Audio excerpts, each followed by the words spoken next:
ओम श्री गणेशाय नमः। श्री शिव महापुराण रुद्र संहिता पार्वती खंड 26वां अध्याय।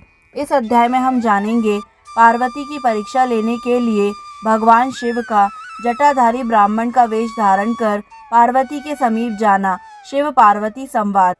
ब्रह्मा जी बोले, हे नारद, उन मुनियों के अपने अपने लोक चले जाने पर जगत सृष्टा प्रभु शिव ने स्वयं पार्वती के तप की परीक्षा लेने की इच्छा की। प्रसन्नचित्त वे शिव जी परीक्षा के बहाने उन्हें देखने के लिए जटाधारी रूप धारण कर पार्वती के वन में गए। उन्होंने प्रसन्न मन से बूढ़े ब्राह्मण का वेश धारण किया और अपने तेज से दैदीप्यमान हो दंड तथा छत्र धारण कर लिया था। वहां पर उन्होंने सखियों से घिरी हुई उन विशुद्ध पार्वती को वेदी पर बैठी हुई साक्षात चंद्रकला के समान देखा। तब ब्रह्मचारी का रूप धारण किए हुए वे भक्त वत्सल शिव उन देवी को देखकर प्रेम पूर्वक उनके समीप गए। उस अपूर्व तेजस्वी ब्राह्मण को आया हुआ देखकर शिवा देवी ने सभी प्रकार की पूजा सामग्री से उनका पूजन किया। इस प्रकार भली भांति पूजा सत्कार करने के अनंतर पार्वती जी प्रसन्नता के साथ उस ब्राह्मण से आदर पूर्वक कुशल पूछने लगी।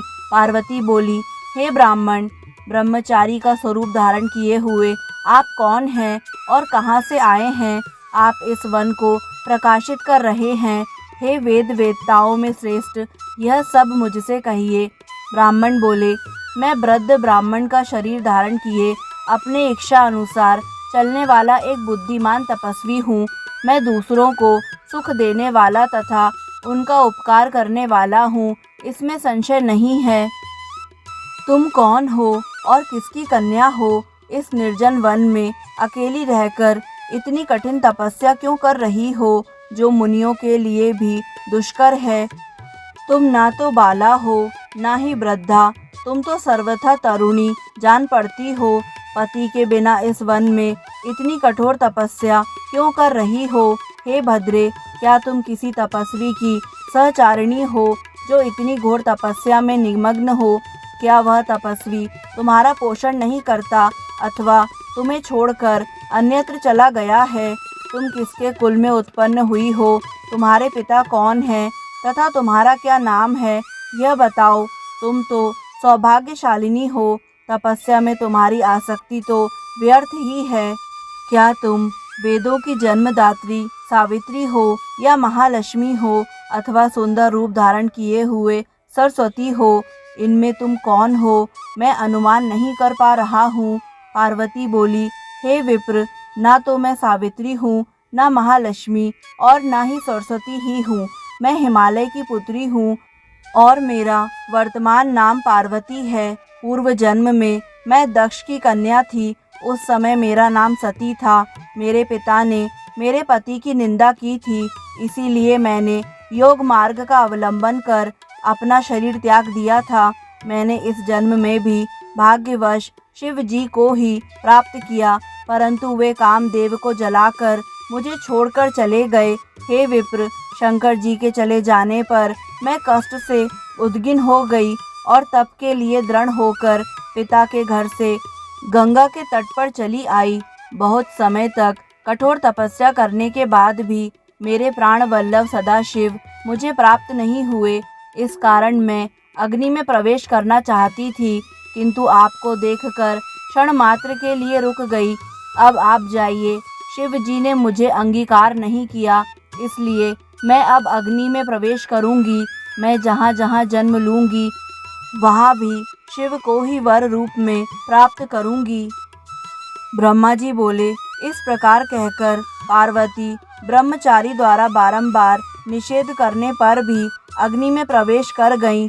पार्वती के अग्नि में प्रवेश करते ही उनकी तपस्या के प्रभाव से वह अग्नि उसी समय शीघ्र ही चंदन के समान शीतल हो गई। क्षण भर अग्नि में रहने के बाद ज्यों ही वे धूलोक जाने को उद्यत हुई, तब विप्र रूप शिव हंसते हुए उन सुंदरांगी से सहसा पूछने लगे।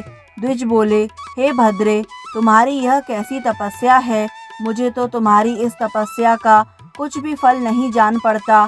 इस अग्नि ने तुम्हारे शरीर को भी नहीं जलाया और तुम्हारा मनोरथ भी प्राप्त नहीं हुआ।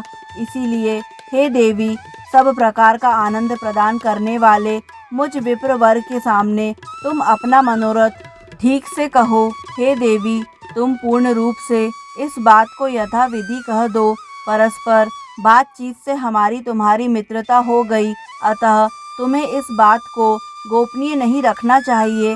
हे देवी, इसके पश्चात मैं पूछना चाहता हूँ कि तुम कौन सा वरदान चाहती हो। हे देवी, मुझे सारे वरदान का फल तुम्ही में दिखाई पड़ रहा है। यह तपस्या यदि तुमने दूसरे के लिए की है तो वह सारा का सारा तुम्हारा तप व्यर्थ हो गया और तुमने हाथ में रत्न को लेकर के उसे खोकर पुनः कांच धारण किया। इस प्रकार की अपनी सुंदरता तुमने व्यर्थ क्यों कर दी?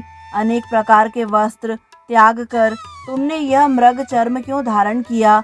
इसीलिए तुम इस तपस्या का सारा कारण सत्य सत्य बताओ, जिससे कि उसे सुनकर ब्राह्मणों में श्रेष्ठ मैं प्रसन्नता प्राप्त करूं।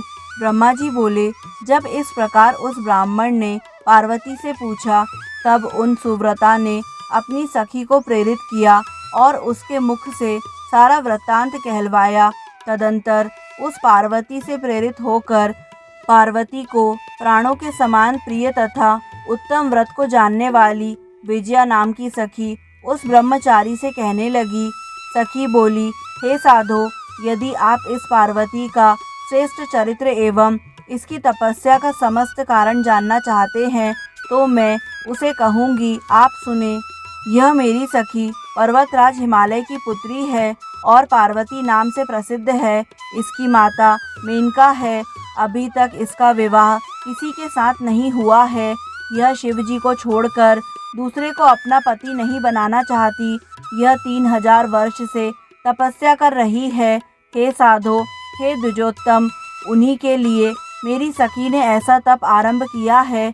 इसका भी कारण मैं आपसे कहती हूँ, आप सुने। यह पार्वती इंद्र आदि प्रमुख देवताओं एवं ब्रह्मा विष्णु आदि को छोड़कर केवल पिनाकपाणी शंकर को ही पति रूप में प्राप्त करने की इच्छा करती है। हे द्विज, तपस्या प्रारंभ करने के पूर्व मेरी सखी ने जिन वृक्षों को लगाया था उन सब के फूल फल आदि आ गए हैं। अतः प्रतीत होता है कि मेरी सखी के मनोरथ पूर्ण होने का समय आ गया है। यह मेरी सखी नारद जी के उपदेशानुसार अपने रूप को सार्थक करने के लिए, अपने पिता के कुल को अलंकृत करने के लिए और कामदेव पर अनुग्रह करने के लिए महेश्वर के उद्देश्य से कठिन तप कर रही है। हे तापस, क्या इसका मनोरथ सफल नहीं होगा? हे द्विज श्रेष्ठ, आपने मेरी सखी के जिस मनोरथ को पूछा था उसे मैंने प्रीति पूर्वक कह दिया। अब आप और क्या सुनना चाहते हैं? ब्रह्मा जी बोले, हे मुने, विजया की इस यथार्थ बात को सुनकर वे जटाधारी रुद्र हंसते हुए यह वचन कहने लगे। जटिल बोले, सखी के द्वारा जो यह कहा गया है वह तो परिहास मालूम पड़ता है। यदि यह यथार्थ है तो देवी अपने मुख से कहें। ब्रह्मा जी बोले, इस प्रकार जब जटाधारी ब्राह्मण ने कहा तब पार्वती देवी अपने मुख से ही उन ब्राह्मण से कहने लगी।